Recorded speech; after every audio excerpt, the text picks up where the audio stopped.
মৃত মানুষের কণ্ঠ কি আবারও যুদ্ধের ডাক দিতে পারে? ইতিহাস বলে না, কিন্তু ডিজিটাল যুগে সেই অসম্ভবকেও যেন সম্ভব করে তুলেছে মধ্যপ্রাচ্যের সাম্প্রতিক এক ঘটনা। আসসালামু আলাইকুম, আমি মাহমুদা আক্তার, আপনারা দেখছেন ইরান লাইভ নিউজ। একটি পোস্ট, একটি ছবি এবং কয়েকটি ছোট শব্দ, আর তাতেই নতুন আতঙ্ক ছড়িয়ে পড়েছে পুরো বিশ্বজুড়ে। শুক্রবার ভোরে সামাজিক যোগাযোগ মাধ্যম এক্সে একটি রহস্যময় পোস্ট সামনে আসে। পোস্টটি করা হয় ইরানের সর্বোচ্চ নেতা আয়াতুল্লাহ আলী খামেনির ভেরিফাইড অ্যাকাউন্ট থেকে। ঘটনাটি আরও বিস্ময়কর এই কারণে যে কয়েকদিন আগেই আন্তর্জাতিক গণমাধ্যমে তার মৃত্যুর খবর ছড়িয়ে পড়েছিল, অথচ সেই অ্যাকাউন্ট থেকেই হঠাৎ দেখা যায় একটি ক্ষেপণাস্ত্রের ছবি এবং কয়েকটি ছোট কিন্তু ভয়ঙ্কর শব্দ। ফার্সি ভাষায় সেখানে লেখা ছিল, খররাম শাহরের মুহূর্ত এখন দিগন্তে।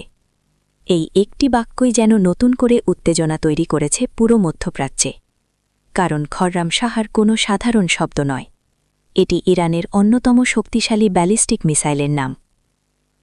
প্রায় ১৩ মিটার লম্বা এই মিসাইল ১,০০০ থেকে ২,০০০ কিলোমিটার পর্যন্ত আঘাত হানতে সক্ষম। মুহূর্তেই শত্রুর ঘাঁটি ধ্বংস করার ক্ষমতা রয়েছে এর। প্রায় ১৮০০ কেজি ওজনের ওয়ারহেড বহন করতে পারে এই অস্ত্র। পোস্টে থাকা ছবিতেও ছিল একই ধরনের ইঙ্গিত। সেখানে ফার্সি ভাষায় লেখা ছিল, এই অস্ত্র ইরানের তরুণদের হাতে তৈরি এবং এটি ইহুদিবাদী শাসনের হৃৎপিণ্ড গুঁড়িয়ে দিতে সক্ষম। বিশ্লেষকদের মতে এটি কেবল একটি প্রতীকী বার্তা নয়, কারণ এই পোস্টটি প্রকাশের মাত্র একদিন আগেই ইসরায়েলে ঘটে যায় একটি বড় হামলা। তেল আবিবের কাছে অবস্থিত বেন গুরিয়ন আন্তর্জাতিক বিমানবন্দর এবং পার্শ্ববর্তী একটি সামরিক বিমান ঘাঁটিকে লক্ষ্য করে ক্ষেপণাস্ত্র আঘাত হানে।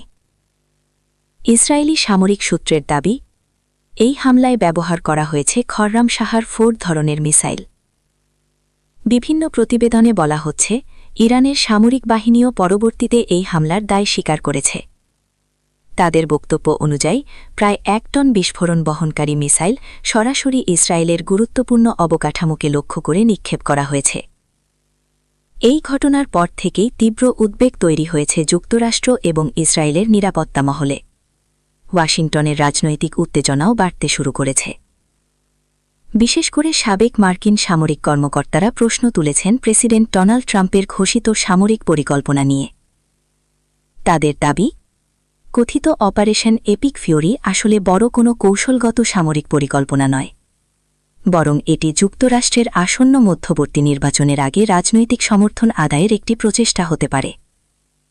এই পরিস্থিতিতে সবচেয়ে বড় রহস্য হয়ে দাঁড়িয়েছে একটি প্রশ্ন, যদি আয়াতুল্লাহ আলী খামেনি সত্যিই মারা গিয়ে থাকেন, তাহলে তার এক্স অ্যাকাউন্টটি পরিচালনা করছে কে? কেউ কেউ মনে করছেন ইরানের সামরিক বাহিনীর ভেতরের কোনো কট্টরপন্থী গোষ্ঠী এই অ্যাকাউন্ট ব্যবহার করছে।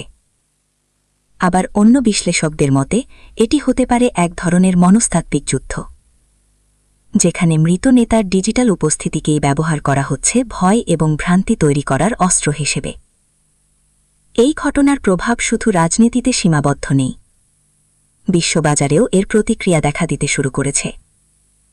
বিশ্লেষকরা আশঙ্কা করছেন মধ্যপ্রাচ্যে উত্তেজনা আরও বাড়লে বৈশ্বিক তেলের বাজারে বড় ধরনের অস্থিরতা তৈরি হতে পারে। ভারত মহাসাগর থেকে শুরু করে লোহিত সাগর পর্যন্ত বিভিন্ন নৌপথে ইতিমধ্যেই সামরিক তৎপরতা বাড়ানো হয়েছে। এমনকি ভারতের কিছু নৌঘাঁটি ব্যবহারের গুজবও ছড়িয়ে পড়েছে, যদিও সেই তথ্য এখনও নিশ্চিত করা হয়নি। সব মিলিয়ে প্রশ্ন এখন একটাই, মৃত নেতার নামে করা একটি পোস্ট কি সত্যিই নতুন যুদ্ধের সূচনা করতে পারে, নাকি এটি কেবলই একটি ডিজিটাল মনস্তাত্ত্বিক যুদ্ধের অংশ? আমি মাহমুদা আক্তার, আপনারা দেখছেন ইরান লাইভ নিউজ। আসসালামু আলাইকুম।